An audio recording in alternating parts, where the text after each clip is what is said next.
कायद आजम के बाद कोई अच्छा सरबराह नहीं मिला। जो एक बाद अच्छा आया भी, उसे हटा दिया गया। आज पाकिस्तान 75 बरस का हो गया है। 75 बरस बहुत होते हैं, मगर न बिजली पैदा कर रहा है, न गंदम पैदा कर रहा है, न टमाटर पैदा कर रहा है, सिर्फ बच्चे पैदा कर रहा है।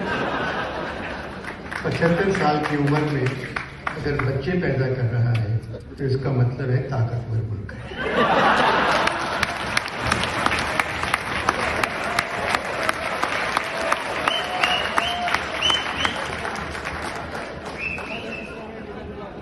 सिर्फ क्रिकेट का वो मैदान रह गया है जहां हम जीत सकते हैं। मैंने रमीज राजा से कहा, T20 में पावर प्ले की बहुत अहमियत होती है।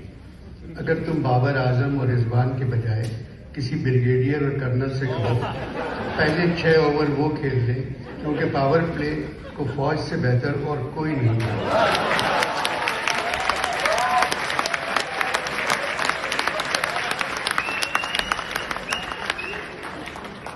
और ये लोग किसी को भी बड़ी आसानी से आउट कर सकते हैं।